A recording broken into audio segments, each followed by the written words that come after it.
Let's walk through the essential steps to activate your Threatwise appliance. I am going to show you how to quickly set up a formidable defense, turning your network into a stronghold against cyber threats. From the service catalog, I locate the Threatwise tile and click Manage. This brings me to the TSOC dashboard, where I see an overview of my deployment with threat statistics and events. To get started, I click the Settings link at the top. You can access documentation from the question mark icon, which is in the top right corner from any screen in the TSOC. Here in the Settings screen, in the General section, I click the Products tab, and then I click the link to access the download directory. This directory has everything I need to get Threatwise up and running. Remember that question mark icon I just mentioned? This documentation folder is another way to access that information. There is a lot of great information there, so make sure you take time to review it. Now, to get started, I click the Appliance folder to see the supported virtualization platforms. For this demonstration, I will use VMware.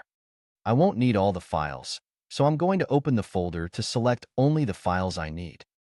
These are the files for deploying the Threatwise appliance on VMware.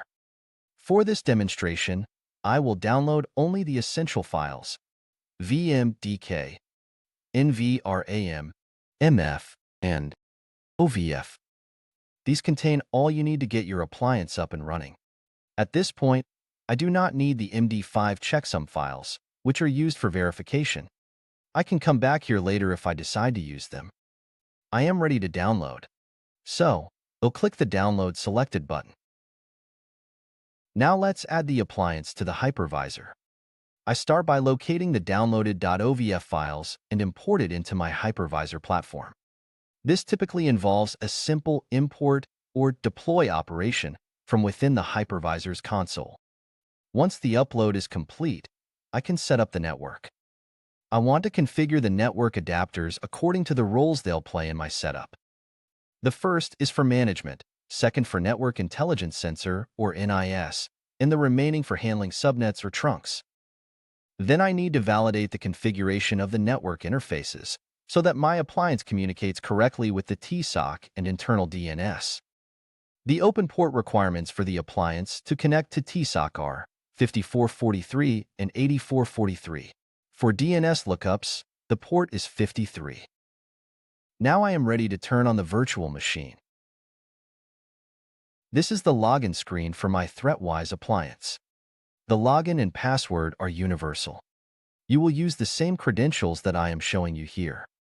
Hit the Enter button on your keyboard to proceed. Next, I need to define my appliance's identity. You will create the group ID and appliance ID. These are my examples. You can create names that make sense for you, as long as they are at least 5 characters and no more than 15, and only contain letters and numbers, no spaces or special characters. The management server URL has a very specific configuration, and you do not want to get this wrong. So grab a sticky note or open your notepad and jot this down. In your browser, look at the URL for your TSOC. Find the string at the beginning, between the slashes and the first dot, in the position that you see here. This is your tenant ID, and this is the exact format you must enter at the beginning of the management server URL. Mine is BAB554DCFE. Now I add a dash, the letters apl.threatwise.metallic.io. One more time, that is your tenant ID, dash, apl.threatwise.metallic.io. Got it? Great. Proxy settings can be left blank unless your network requires them. Mine does not. I'm ready to select Save and continue on. Now, I need to configure the network settings for my appliance. The default setting is manual, indicated by the asterisk, and we recommend using the manual configuration to ensure a stable connection. Select Save to continue. In the static network configuration screen, I enter the IP address, netmask, and gateway to align with my network schema. I also want to set the primary DNS to ensure my appliance can resolve domains correctly. Secondary DNS is optional but recommended for redundancy. I select Save to continue.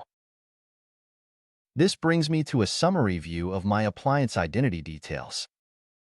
All of my information looks good, so I select OK to proceed. Next, I see a summary of my static network configuration. I confirm all details are correct and select OK to continue. Now I have the option to enable support access, which allows SSH connectivity on port 222 for management purposes, but we will not need this. This setting is specific to appliance CLI management and does not affect standard SSH services. This can be toggled on or off later within the TSOC interface. For now, I will disable it. Hit Enter on my keyboard to continue. I am done with this phase. I head back to my browser's TSOC window.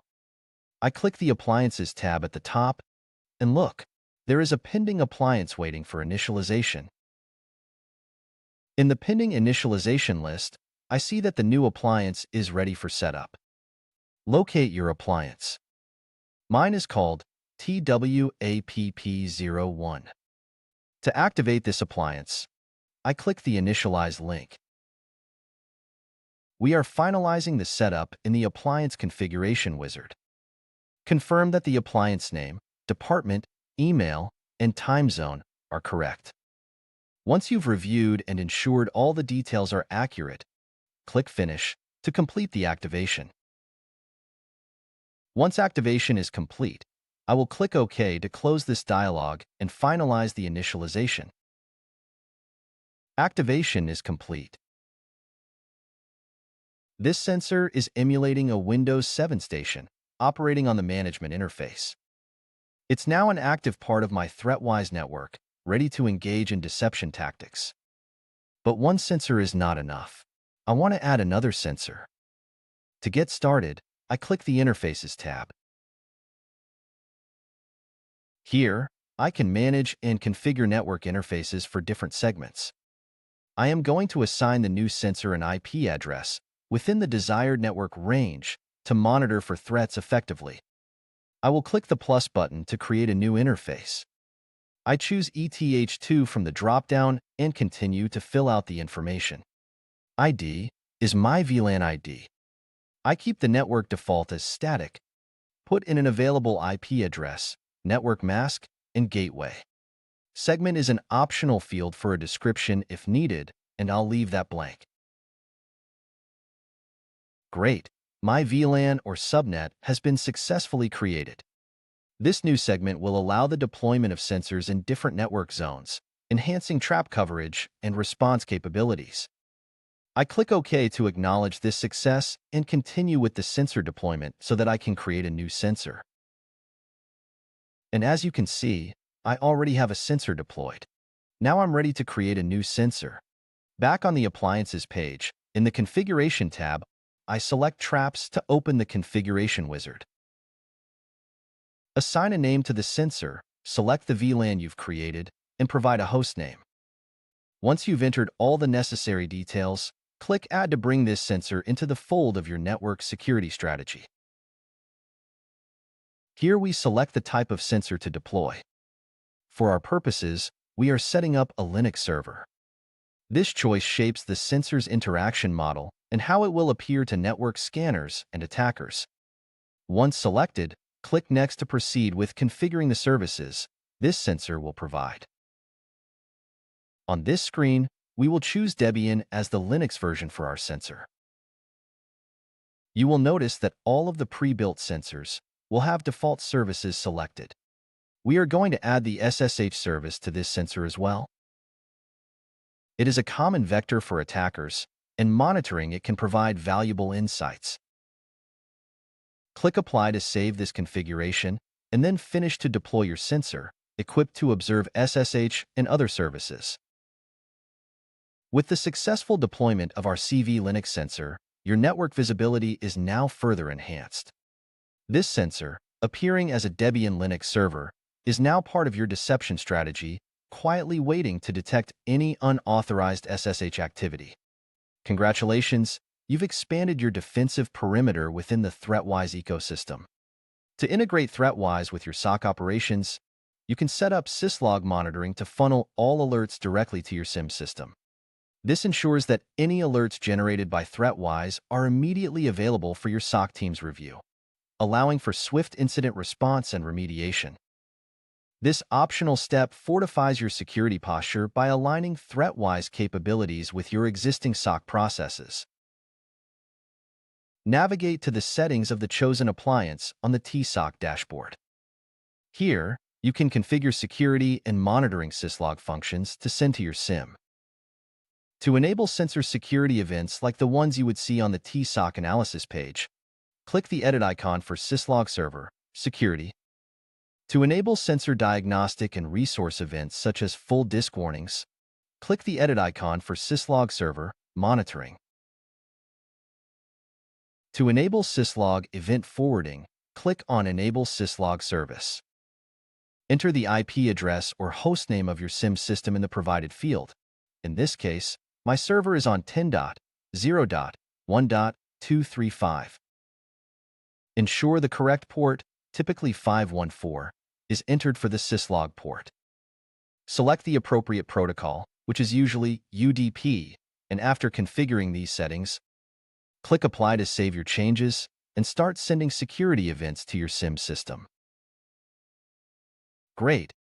Our Syslog service is now active.